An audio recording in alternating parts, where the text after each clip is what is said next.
اعوذ باللہ من الشیطان الرجیم بسم اللہ الرحمن الرحیم۔ تلافی ٹی وی کے دوستوں، آج ہم آپ کو حضرت عبدالقادر جیلانی رحمۃ اللہ علیہ کے بارے میں اور ان کی زندگی کے بارے میں آپ کو بتائیں گے۔ حضرت عبدالقادر جیلانی جو کہ غوث الاعظم اور تاجدار عارفین کے لقب سے مشہور ہیں، آپ امت مسلمہ کے لیے محسن ہیں۔ ہزاروں کی تعداد میں لوگوں نے ہدایت پائی۔ مسلمانوں کو عقائد اور بدعملی سے نجات دلانے اور دین کی سربلندی میں آپ نے جو کردار ادا کیا وہ رہتی دنیا تک یاد رکھا جائے گا۔ آپ کا نام عبدالقادر جبکہ آپ کا لقب محی الدین تھا۔ آپ رحمۃ اللہ علیہ کی پیدائش جیلانی کے ایک بستی میں ہوئی۔ یہ دن رمضان کی آمد کا پہلا دن تھا۔ آپ نے اس دور میں اس وقت دنیا میں قدم رکھا جبکہ یورپ کے عیسائی حکومتیں مسلمانوں کے اقتدار کو ختم کرنے کے در پہ تھی۔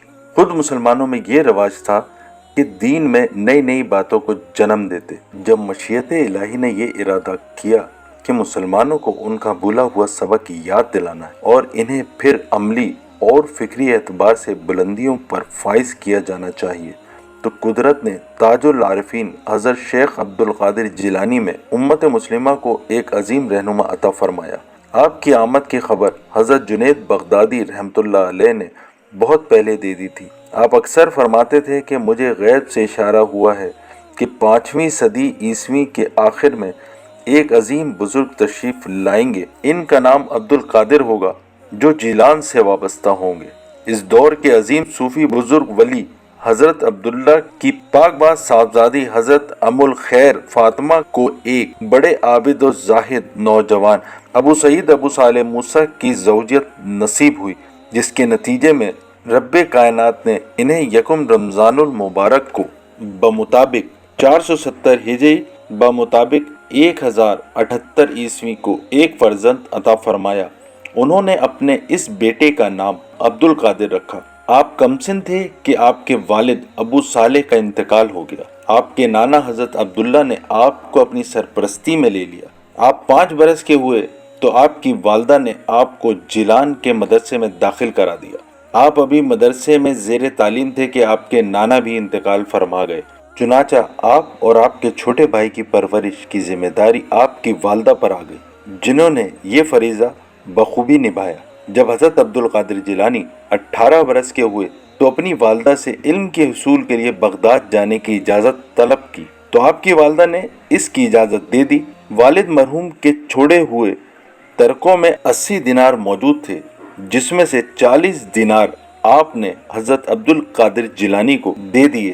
یہ 40 دینار انہوں نے ان کی گٹھری میں سی دیے، کیونکہ بغداد جانے والے رستے میں جنگلات اور پہاڑی علاقے پڑتے ہیں، وہاں پر ڈاکو قافلوں کو لوٹ لیتے ہیں۔ احتیاط کے طور پہ یہ 40 دینار آپ کی گدری کی بغل کے نیچے سی دیے۔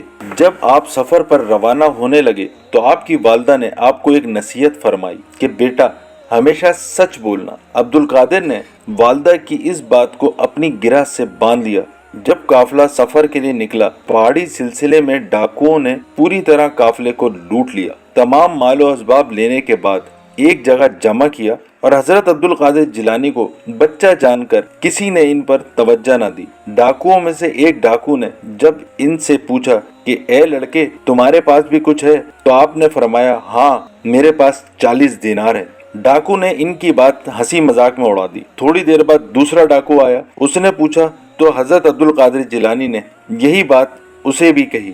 جب یہ بات قافلے کے سردار تک پہنچی تو اس نے ان کی تلاشی لی۔ جب ان کے پاس سے 40 دینار برآمد ہوئے تو ڈاکو کے سردار نے ان سے پوچھا کہ یہ بات تم نے ہمیں کیوں بتائی؟ یہ سن کر حضرت عبدالقادر جیلانی نے اس ڈاکو سے فرمایا کہ جب میں گھر سے نکل رہا تھا تو میری ماں نے مجھے نصیحت کی تھی کہ بیٹا ہمیشہ سچ بولنا۔ یہ سن کر سردار کی آنکھوں میں آنسو آ گئے اور اس کا دل لرز گیا۔ تو اس نے کہا کہ اے بچے، تو اپنے والدہ کا وعدہ نبھا رہا ہے اور میں نے اپنے مالک سے کیا ہوا وعدہ توڑ دیا اور اسے بھول گیا۔ میں آج سے ان تمام کاموں سے توبہ کرتا ہوں۔ پھر یہ قافلہ بغداد کی طرف چل نکلا۔ بغداد اس وقت اسلام کا مرکز تھا۔ عالمی اعتبار سے اس وقت اس شہر کا درجہ بہت بلند تھا۔ آپ نے وہاں جامعہ نظامیہ میں داخلہ لے لیا۔ اس وقت یہ عالم اسلام کی بہترین درسگاہ تھی۔ آپ نے اس دور کے متعدد علماء سے علم حاصل کیا۔ آپ نے قرآن پاک حفظ کیا۔ 8 سال علم کے دریاؤں سے سیراب ہونے کے بعد آپ نے عبادت اور ریاضت کی طرف توجہ فرمائی۔ اس وقت آپ کی عمر 26 سال تھی۔ چنانچہ 496 ہجری سے 521 ہجری تک آپ نے عبادت اور ریاضت میں اپنا وقت گزارا۔ آپ نے فرمایا، ایک دفعہ آسمان سے ایک روشنی نمودار ہوئی، اس میں ایک شبیہ سامنے آئی اور مجھے کہنے لگی کہ اے عبد القادر، میں تمہارا رب ہوں، میں نے تمہارے لیے تمام حرام چیزیں حلال کر دی ہیں۔ اسی وقت میں نے اعوذ باللہ من الشیطان الرجیم پڑھا تو وہ روشنی فوراً تاریکی میں بدل گئی، اور پھر آواز آئی، اے عبد القادر، اللہ نے تمہیں تمہارے علم سے بچا لیا۔ میں نے فوراً کہا کہ ہاں، میرے رب کا مجھ پر بہت کرم ہے جس نے مجھے تمہارے مکر اور فریب سے بچایا۔ آپ نے 25 سال ریاضت، عبادت اور مجاہدے میں گزاری۔ پھر آپ حضرت قاضی ابو سعید مبارک کی خدمت میں حاضر ہوئے اور بیعت کر لی۔ 16 شوال 521 ہجری کو آپ کو رسول پاک صلی اللہ تعالی علیہ وسلم کی خواب میں زیارت ہوئی۔ یہ دن کا وقت تھا۔ حضور پاک صلی اللہ تعالی علیہ وسلم نے آپ سے فرمایا کہ اے عبد القادر، تم لوگوں کو گمراہی سے کیوں نہیں بچاتے، نصیحت کیوں نہیں کرتے، واعظ کیوں نہیں کرتے؟ آپ بیدار ہوئے۔ آپ نے ظہر کی نماز پڑھ کر لوگوں کے سامنے واعظ کے لیے بیٹھ گئے۔ لوگ آپ کی فصاحت اور بلاغت سے بے حد متاثر ہوئے۔ آپ نے اپنے شیخ کے مدرسے میں درسگاہ کا سلسلہ شروع کیا اور بہت جلد آپ کی شہرت دور دور تک پھیل گئی۔ آپ ہفتے میں 3 روز واعظ فرماتے۔ یہ سلسلہ 40 سال تک جاری رہا۔ آپ رحمت اللہ علیہ فرماتے ہیں، میرے ہاتھ پر 5000 سے زائد عیسائی اور یہودی مسلمان ہو چکے ہیں، اور 1 لاکھ سے زائد بدکار اور فاجر لوگ بدکاری چھوڑ چکے ہیں۔ 521 ہجری میں جب آپ کی عمر 90 سال سے زائد ہوئی تو آپ بیمار رہنے لگے۔ وصال سے کچھ دیر پہلے آپ نے اپنے صاحبزادے شیخ عبد الوہاب کی خواہش پر انہیں کچھ نصیحتیں فرمائی اور نماز عشاء ادا کی، اور پھر سجدہ ریز رہے۔ پوری امت مسلمہ کے لیے دعائیں مانگتے رہے، اور دعا میں صرف ایک ہی بات فرماتے رہے کہ یا اللہ، حضور پاک صلی اللہ علیہ وآلہ وسلم کی امت کو بخش دے۔ اور پھر 10 ربیع الاخر 521 ہجری میں آپ اپنے سفر آخر کی طرف روانہ ہو گئے۔ تلافی ٹی وی کے دوستو، آج ہم نے عبد القادر جیلانی رحمت اللہ علیہ کے بارے میں آپ کو تفصیلاً بتایا۔ انشاءاللہ اگلی ویڈیو میں آپ سے پھر ملاقات ہوگی، اس وعدے کے ساتھ کہ آپ اپنا، اپنے بچوں کا اور خاص کر اپنے والدین کا بہت خیال رکھیں۔ السلام علیکم ورحمۃ اللہ۔